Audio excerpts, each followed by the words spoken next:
Azərbaycana yağış yaramır da. Biraz yağan kimi bizim kanalizasiya sistemimiz çox zəif. Çıxmıram. Qoy elə ölüm qalım burada. Çünki əziyyətlə evdəymişəm. Baxın, məhəlləmiz görün nə gündədir.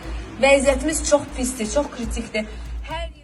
Təxminən 10 gün əvvəl yağan aramsız yağışlar nəticəsində evləri və yolları basan sular qurumamış, Bakıya yenə yağış yağdı. Yaranan problemlərin aradan qaldırılacağına ümid edən vətəndaşlar isə gözləntilərinin əksinə olaraq yenə eyni mənzərə ilə qarşılaşdılar.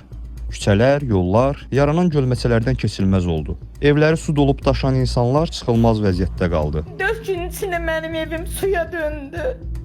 Rəsmi açıqlamalarda yaranmış vəziyyət əsasən normadan artıq yağan yağışlarla izah edilsə də, şəhər sakinləri bu izahı yetərli saymır. Onların fikrincə problemin kökündə illərdir həllini tapmayan idarəetmə boşluqları və infrastruktur problemləri dayanır.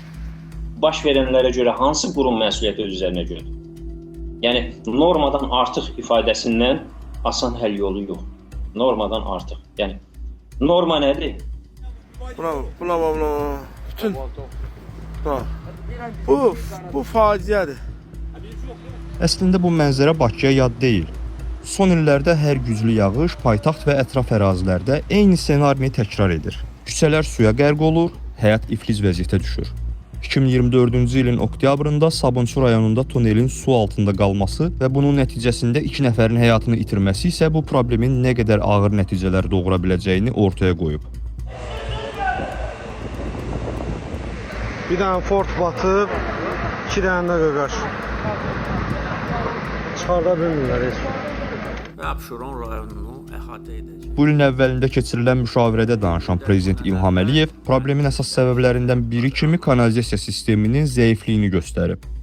Leysan yağışlar yağan kimi şəhər nəqliyyatı iflic vəziyyətinə düşür.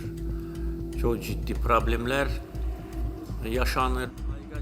Prezidentin açıqlamasına görə problemin həll olunması üçün Bakının 30 küçəsində yeni kollektor şəbəkəsinin qurulması, eyni zamanda şəhərdə kanalizasiya ilə təminat səviyyəsinin mövcud 50%-dən 95%-ə çatdırılması nəzərdə tutulur. Bəs deyilən faizə çatdırılması Bakının növbəti dəfə su altında qalma riskini azalda biləcəkmi? Problem sadəcə kanalizasiya sisteminin çatışmazlığı ilə məhdudlaşır, yoxsa məsələnin kökündə daha sistematik səbəblər dayanır? Çox bəsit məsələlərdə belə bu vizyonsuzluq deyərdim buna. Vizyonsuzluq həqiqətən öngörünün olmaması belə bir mənzərənin ortaya çıxmasına səbəb olur. Bakıda kanalizasiya sisteminin yenidən qurulması və bərpası üçün illər ərzində dəfələrlə vəsait ayrılıb. 2016-cı ildə Prezident İlham Əliyevin sərəncamı ilə paytaxtda yağış kanalizasiya sisteminin təkmilləşdirilməsi məqsədi ilə işçi qrupu yaradılmış, quruma həmin dövrdə Prezident administrasiyasının rəhbəri olan Ramiz Mehdiyev sədr təyin edilmişdi. 2017-ci ilin mayında isə Baş nazirin sabiq müavini Abid Şərifov bildirmişdi ki, ümumilikdə 14 layihənin icrası planlaşdırılır. Onlardan 12-si üçün 14 milyon 200 min manat vəsait ayrılıb. Lakin sonrakı dövrdə bu layihələrin taleyi və icra vəziyyəti ilə bağlı ictimaiyyətə ətraflı məlumat təqdim olunmayıb.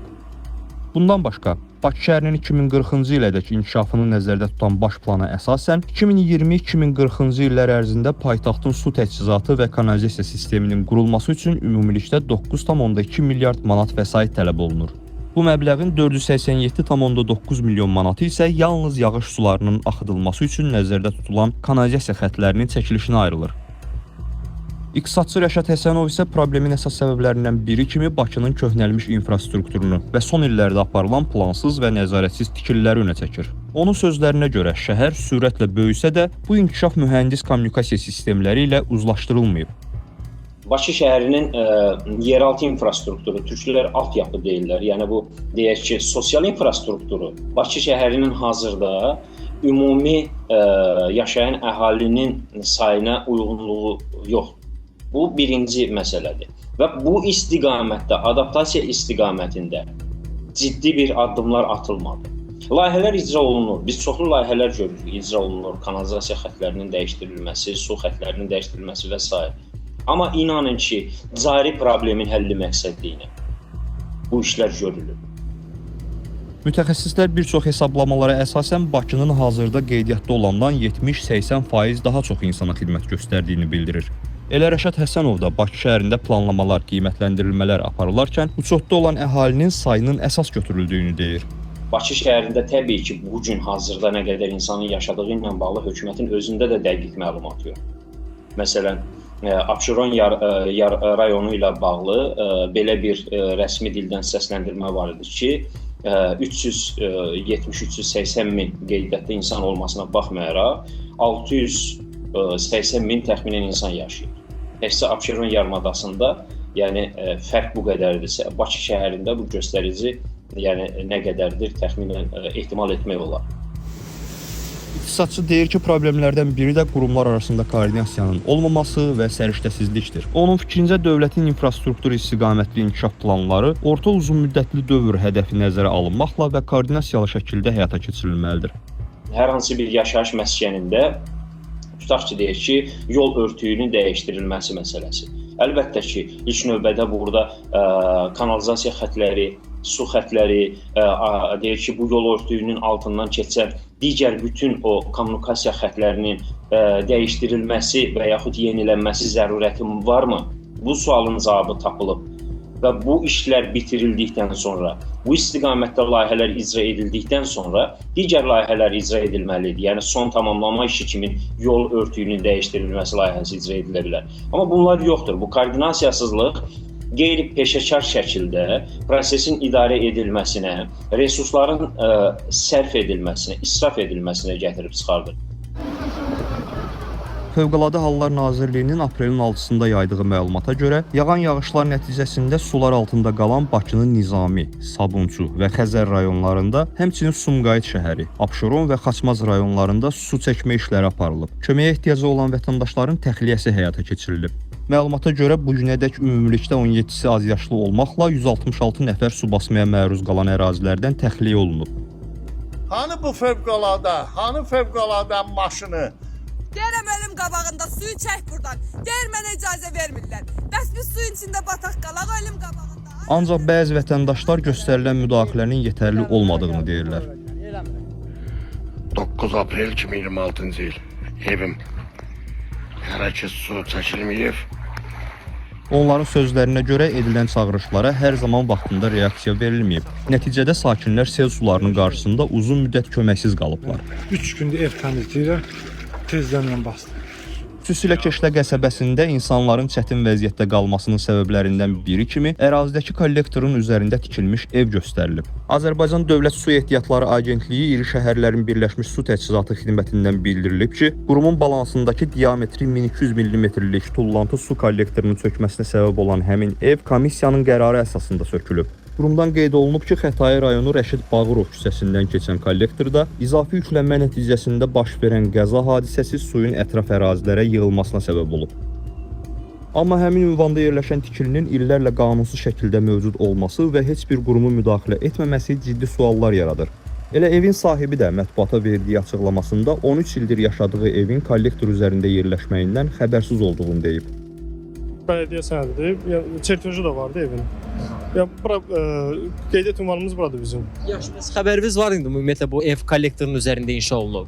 Xeyr, biz alanda bizə kim dedi ki, heç kim bizə məlumat verməmişdi. Buradan 2 ildən çoxdur sızmalar olur, amma buralar bu ərazi gölün içində idi də. Bəs kompensasiya sizə ödəniləcəkmi? Bununla bağlı hər hansı bir məlumat verilibmi? Kompensasiya bağlı deyə bilər ki, hələ danışıqlar gedir, qonşular da ola bilsin köçürüldü, ondan sonra ümumi məlumat veriləcək.